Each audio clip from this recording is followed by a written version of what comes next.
Hello and welcome back to Smartest Year Ever, our quest to become the world's greatest conversationalist. My name is Gordy and I was wondering, why do people press their hands together to pray?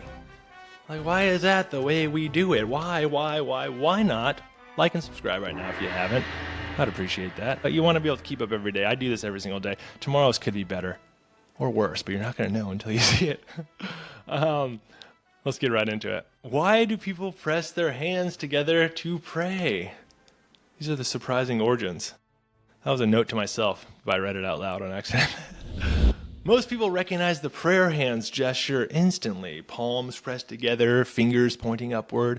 It shows up in churches, temples, emojis, and awkward thank you texts. I've probably done a few of those. But where did it actually come from? Well, it turns out the gesture isn't originally religious. It was political. I think that's pretty fascinating. Historians trace it back to ancient India, where pressing the palms together, called Anjali Mudra in Sanskrit, which was a sign of respect, greeting, and humility. You still see it today in South Asia and Southeast Asia with the word Namaste, like that kind of, that's Anjali Mudra. But in medieval Europe, the gesture took on a very different meaning. Feudal lords used it as a symbol of submission.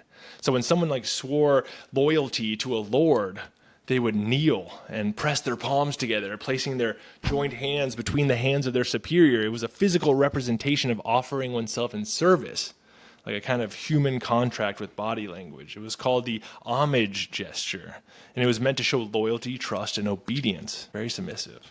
The church, already interested in symbols of humility and devotion, adopted this gesture and gave it a sacred spin. Instead of pledging loyalty to a feudal lord, you were now pledging it to God. And by the 10th century, the gesture had been absorbed into Christian prayer across Europe. And by the time emoji keyboards showed up, it had been rebranded entirely. Today you see Catholics, Hindu, Buddhist, and even secular people using the symbol, which makes it feel ancient, universal, and spiritual all at once. But really, it was just a contract pose.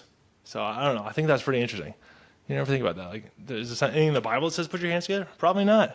Why do we do it? Oh, well, that's why. There you have it. The next time you see someone press their palms together, remember, it might look holy, but it started as an ancient greeting and a medieval domination move.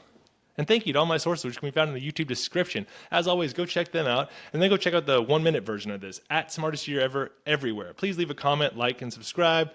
Give me some fun fact. Maybe there's some nuances that I didn't nail that you could teach me about. I appreciate all of that. I like mixing it up with thoughtful people. But in the meantime, let's stay curious and stay clever on our quest to become the world's greatest conversationalist. I will see you tomorrow in the Smartest Year Ever.